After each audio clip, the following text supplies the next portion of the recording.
Yakobus 2 ayat 21 yang berbunyi, "Bukankah Abraham bapa kita dibenarkan karena perbuatan-perbuatannya ketika ia mempersembahkan Ishak anaknya di atas mezbah?"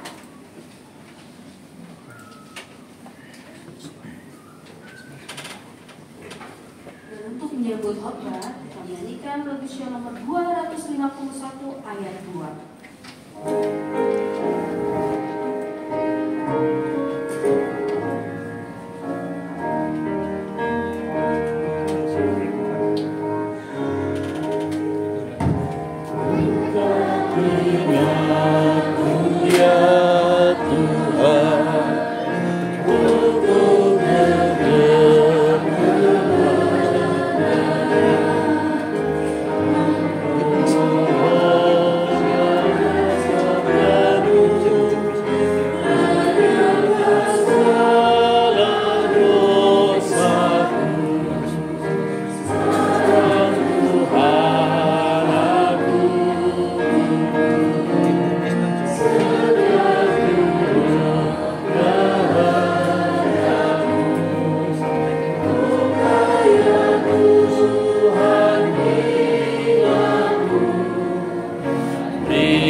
Selamat sabat untuk kita semuanya. Selamat sabat.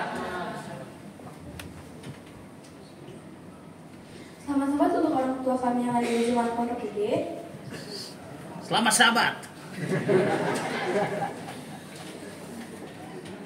F5.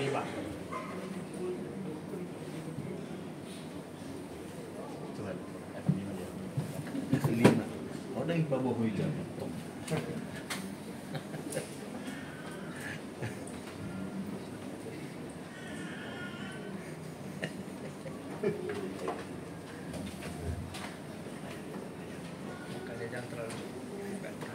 Selamat sabat untuk orang tua kami yang ada di Jemaat Pondok Gede. Selamat sabat.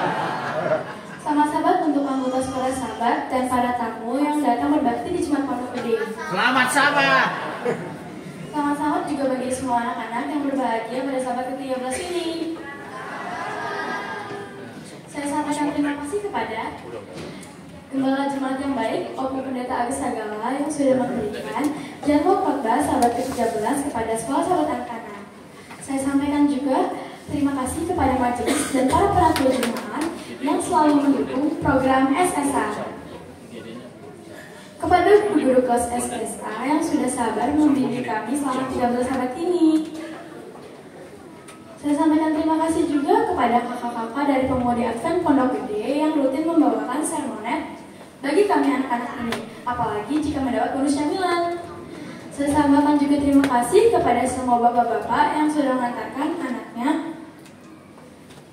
dan datang berbakti di Jemaat Pondok Gede dengan tepat waktu.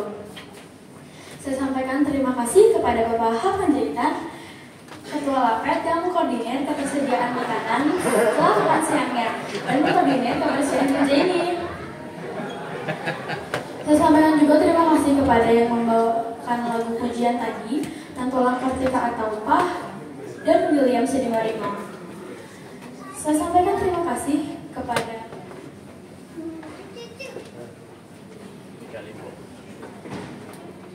Tante Lantria dan Tante Lena yang sudah mendekorasi acara sahabat ke-13 ini.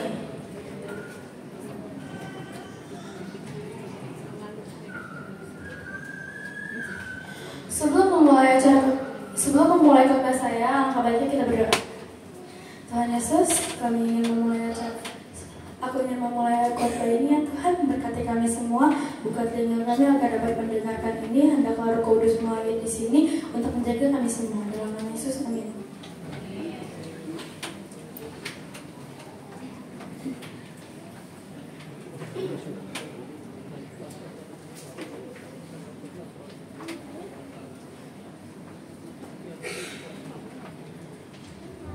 Judul khotbah saya pada siang hari ini adalah Kemenangan di Puncak Pendakian.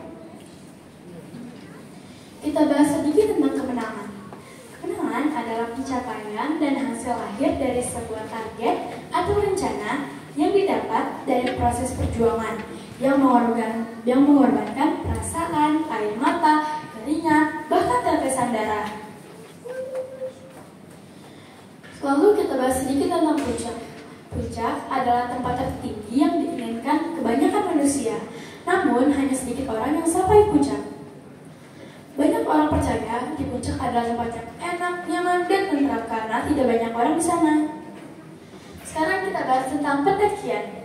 Jemaat Pondok Gede sudah berpengalaman untuk mendaki, mulai dari gunung yang dekat rumah sampai gunung yang jauh dari rumah, gunung yang sejuk sampai gunung yang melumpuhkan tubuh, gunung yang berkesan mudah sampai gunung yang jalannya kejam dan tanpa perasaan. Sekarang kita bahas dikutip dari berbagai sumber, berikut gunung-gunung yang pernah didaki sampai ke puncak oleh jemaat Pondok Gede. Yang pertama, Gunung Papandayan, Gunung Gede, Pangrango, Merbabu, Ciremai, Gunung Lawu, Slamet, Sumbing, dan yang terakhir, jemaat Pondok Gede baru saja mendaki Gunung Sidorong. Ketika mendaki, pastikan sudah melatih, mempersiapkan diri dan kebutuhan, mempelajari cara pendakian, dan yang paling penting dan inilah penentu perjalanan itu gagal atau berhasil, yaitu memilih teman mendaki yang paling tepat. Pendakian kadang mengatakan, saya lemah, berhenti sampai di sini saja, saya sudah tidak sanggup, kakiku sudah lemah, betul-betul sakit, terlalu dingin, aku sudah lapar dan haus. Dan beberapa orang tua mengatakan, sudah tidak umur lagi melakukan hal konyol ini. Biar orang-orang muda saja melakukan hal konyol ini. Tapi kemudian, dalam sekejap saja, ada teriakan, semangat opa, semangat tante, semangat kak, nanggung, tinggal dikit lagi udah sampai. Maka semangat yang sudah melet itu pun kemudian menyala dengan keberangan di nafas yang sangat lama, seperti tiupan nafas terakhir. Ketika sudah dekat dengan puncak pendakian, pendaki yang turun dari atas tanpa berdosa, mereka berkata, percuma sampai puncak, sangat dingin dan gelap karena kabut, tidak bisa foto-foto dan hipotermia nanti.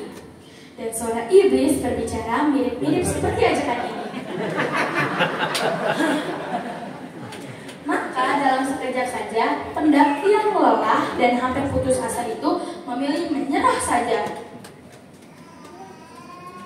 Orang yang gagal sampai ke puncak berkata, seandainya saya berkeras hati sedikit saja, seandainya saya tidak mendengarkan bisikan orang yang dari atas itu, seandainya, dan seandainya. Orang gagal itu pun berkata kepada temannya, masih ada gunung yang lain, turun aja yuk. Dan kemudian tidak pernah balik lagi. Ketika mendaki dibutuhkan teman yang tepat. Pendakian ke atas gunung adalah perjalanan panjang dan melelahkan. Karena itu, cepat dan berhati-hati memilih teman mendaki.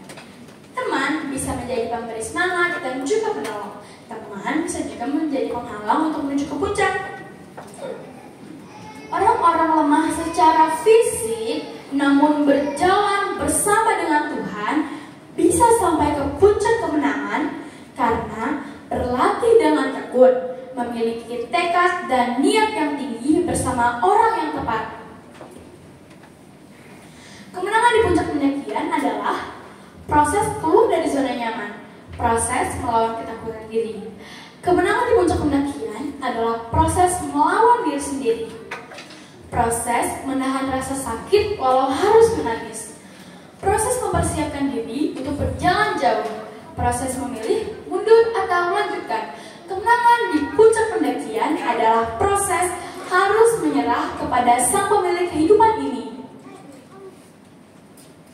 Dalam buku Alfa dan Omega, jilid 1 halaman 166, dalam perjalanan pendakiannya, Bapak Abraham pernah gagal dan ragu akan pemeliharaan Tuhan, sehingga dia berdosa bahwa Sarah adalah istrinya. Bapak Abraham ragu akan janji Tuhan untuk mendapat anak karena dia terlalu tua. Bapak Abraham ragu akan mendapat anak karena terlalu lama menunggu. Bapak Abraham dan Sarah adalah pasangan yang pernah ragu sama janji Tuhan.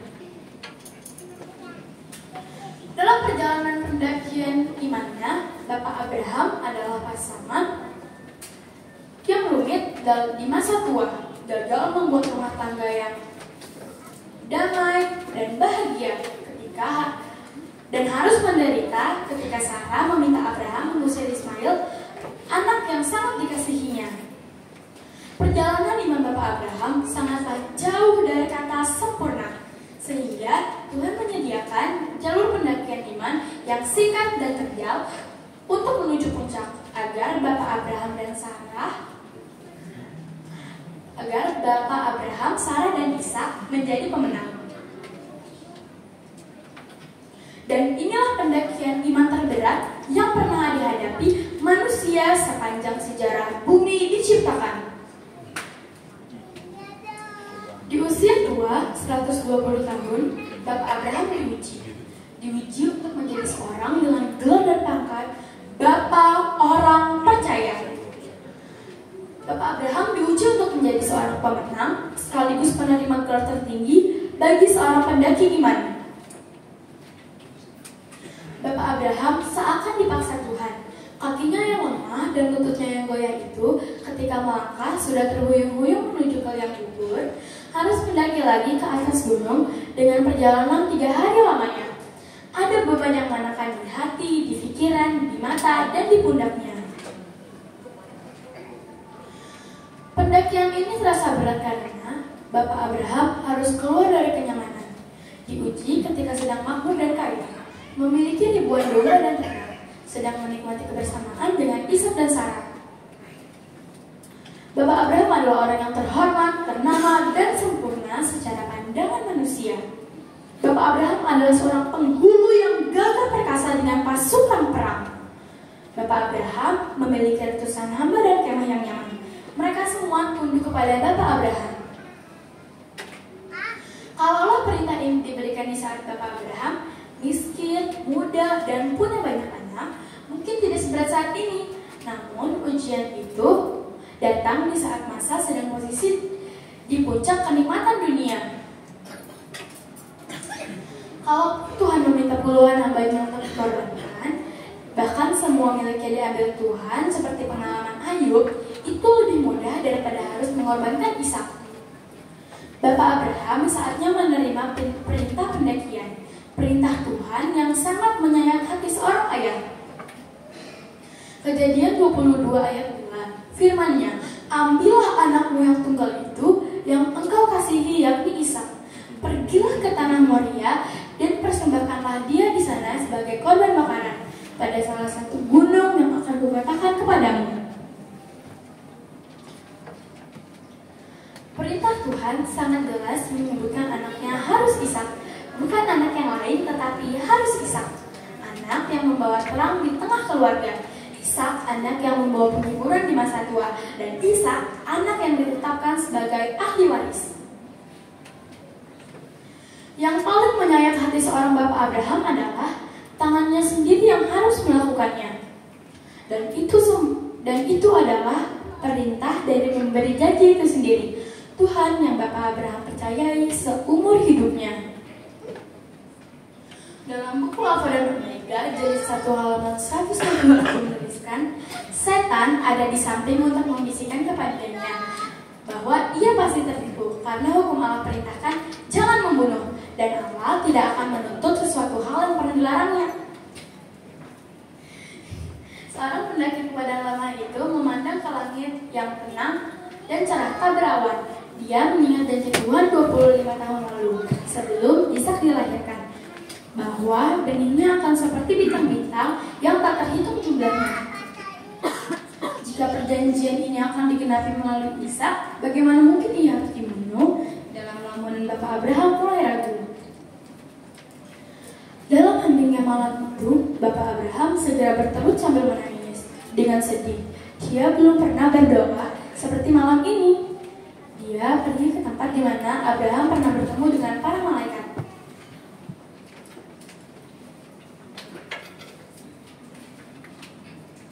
Dan Bapak Abraham tidak bertemu dengan malaikat itu, malah di telinganya semakin keras suara Tuhan mendesaknya. Malam itu ketika tidak ada jawaban, Bapak Abraham kembali ke dalam kemahnya. dan dia melihat wajah anaknya yang sedang tertidur pulas nyenyak tanpa ada tanda-tanda dosa. Setelah lama ia menatap anak kesayangannya itu, dengan gemetar dia tinggalkan tempat itu. Kini dia berpindah ke kemah istrinya Sarah, yang sudah mendampinginya sangat lama, yang sudah menjalani sejumlah pendakian iman. Sarah adalah pasangan pendakian Bapak Abraham yang selama ini menjadi teman curhat. Tidak ada yang tersembunyi dari rekan pendakian yang satu ini. Sebuah keputusan atas pengetahuannya. Dalam hati Bapak Abraham, haruskah saya membangunkannya? Haruskah saya curhat? Haruskah saya menceritakan beban dan tanggung jawab mengerikan ini? Abraham sadar, hati seorang ibu terikat kepada anak kebanggaannya, anak kesukaannya. Kasih ibu Sarah boleh menjadi menolak pengorbanan seperti itu.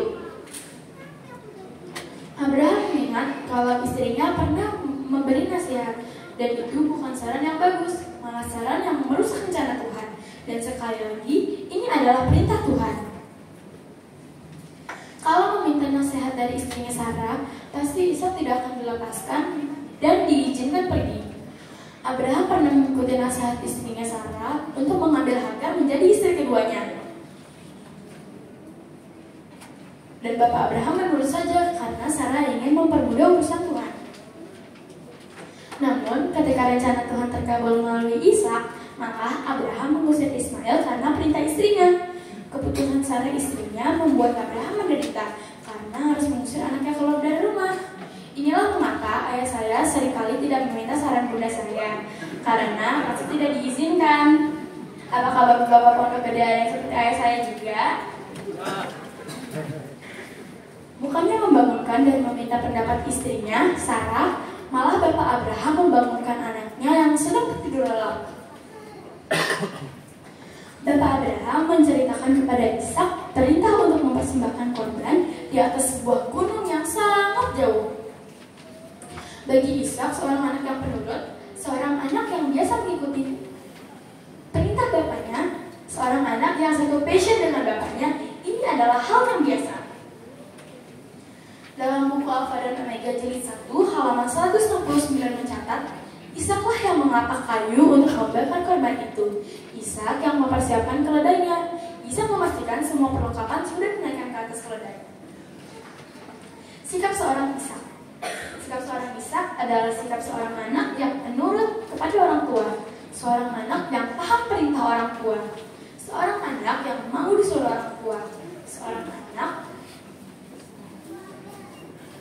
yang mau disuruh oleh orang tua, seorang anak yang hormat dan taat kepada orang tua, seorang anak yang merasakan pengorbanan, yang terbiasa mengorbankan kenikmatan demi Tuhan, seorang anak yang lebih memilih beribadah kepada Tuhan daripada rebahan saja, bermalas-malasan, bermain-main, apalagi happy-happy. Ishak adalah seorang anak yang cekatan, sat-sat tanpa merajuk. Hari itu adalah hari terpanjang dalam pengalaman Bapak Abraham.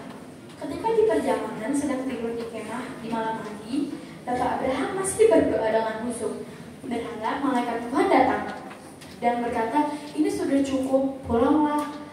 Malah Abraham merasakan beban yang menindih jiwanya.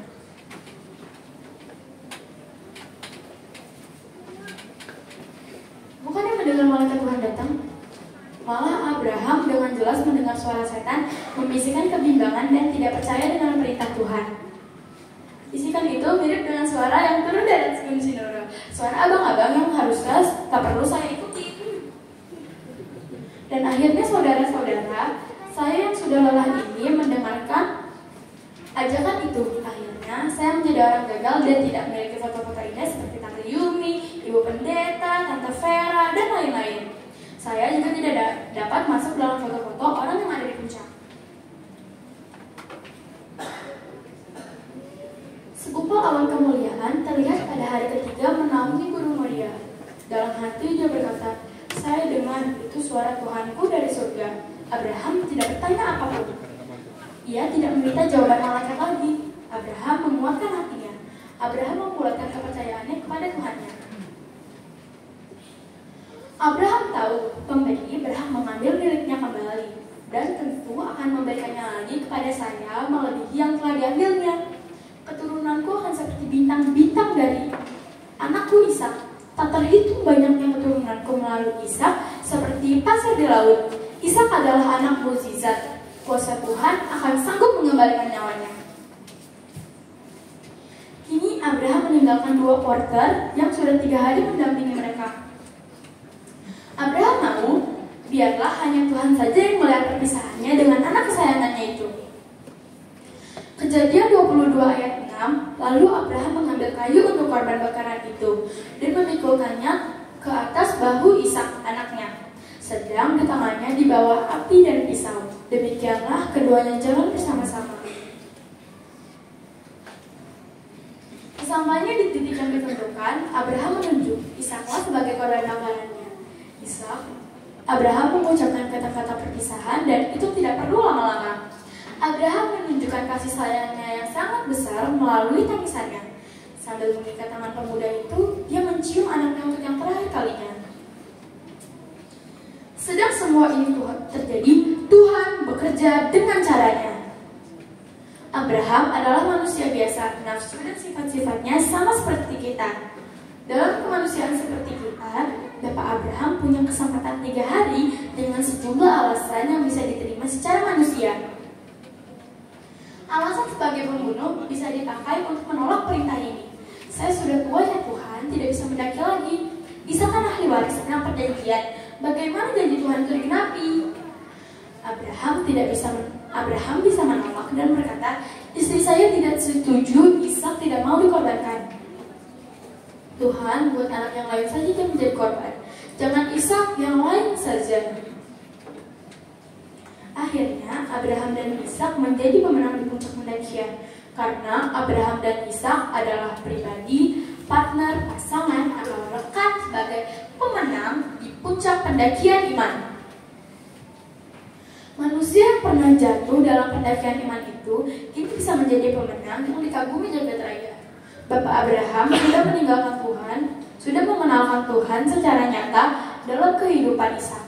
Bapak Abraham akhirnya menyerahkan pendakian imannya kepada Tuhan. Ishak percaya sepenuhnya kepada bapaknya, sebagaimana Abraham percaya sepenuhnya kepada Tuhan. Ishak juga tahu dan percaya sepenuhnya kalau dia adalah anak yang dijanjikan Tuhan sebagai benih bangsa yang besar. Pengalaman rohani bagi culit raya ini adalah Tuhan menunjukkan kepada Bapak Abraham bagaimana kebesaran dari pengorbanan yang diadakan oleh Allah yang Maha Kuasa untuk penebusan manusia. Pendakian rohani Bapak Abraham bersama anaknya Ishak adalah pelajaran pengorbanan bagi penghuni surga dan dunia-dunia lain yang tidak berdosa. Abraham menjadi pemenang. Bahkan ujian pendakiannya lebih hebat daripada ujian yang dihadapkan kepada semua manusia yang pernah ada di bumi ini. Bahkan Adam gagal dengan ujiannya yang lebih mudah daripada Abraham dan Ishak. Dalam buku Alfa dan Omega jilid 1, Sejarah Para Nabi, halaman 174 mencatat, segenap surga memandang dengan keheran-heranan, dengan rasa kagum akan penurutan Abraham yang tidak dapat digoyahkan. Segenap surga bersorak-sorak melihat kesetiaannya itu. Malaikat pun baru paham rencana keselamatan itu setelah melihat Abraham mempertunjukkannya di atas Bukit Moria. Abraham dan Ishak memang menang di puncak pendakian iman. Para pendaki iman itu menang dan tiba di puncak sesuai target. Penurutan Abraham diberi pahala. Kesimpulan, kematian anak domba yang disediakan Tuhan secara misterius di atas Gunung Moria adalah gambar yang para malaikat sorga saksikan bahwa Yesus sebagai anak domba yang sudah disediakan Bapa untuk menebus manusia. Yesus yang akan lahir secara misterius dan berkorban mati di kayu salib di atas puncak Bukit Golgota. Selamat mendaki iman jemaat Tuhan, selamat sabat dan Tuhan memberkati. Amin. Amin.